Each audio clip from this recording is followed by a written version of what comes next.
This is EDSU 7321, District Finance, Planning and Management, Introduction to School District Finance, Module 1.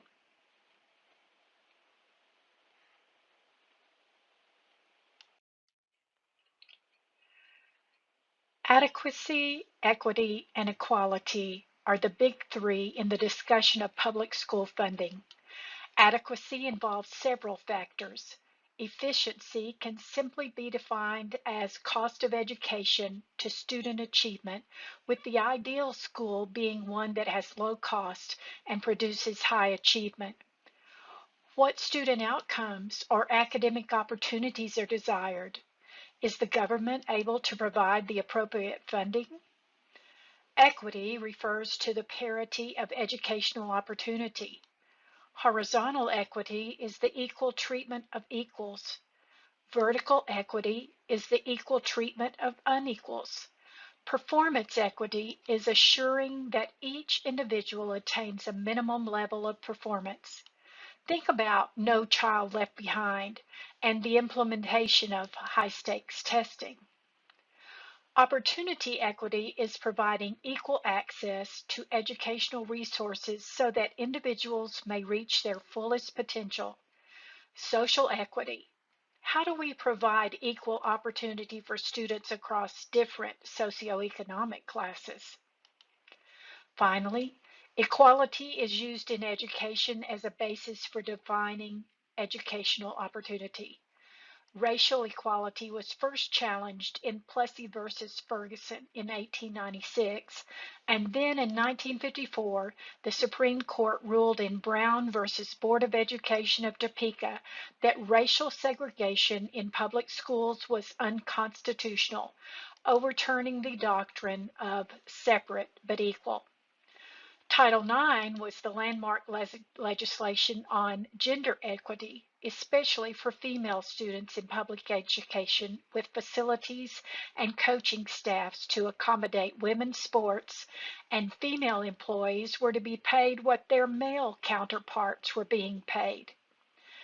Students with disabilities were acknowledged with the passing of the Individuals with Disabilities Act, or IDEA, which provided education funding for special needs students. Undocumented children were given educational rights in Filer versus Doe in 1982, with the court reasoning that these children were in the United States through no fault of their own and were entitled to the same K-12 education as citizens or legal residents. Education is the state's responsibility as delegated by the 10th Amendment to the U.S. Constitution. As for the Texas Constitution, it shall be the duty of the legislature of the state to establish and make suitable provision for the support and maintenance of an efficient system of public free schools. The federal government began to get involved in education finance through the Elementary and Secondary Education Act in 1965. You might be familiar with Title I funding.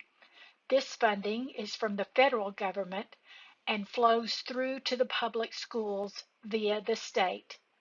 The last major reauthorization of ESEA was in 2015 with the Every Student Succeeds Act, or ESSA.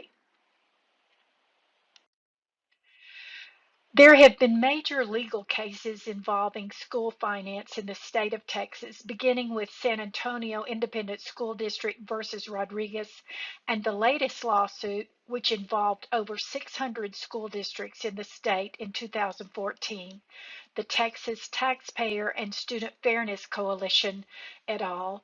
Versus Williams. Over the years, the rulings have alternated between the school finance formula being constitutional and unconstitutional.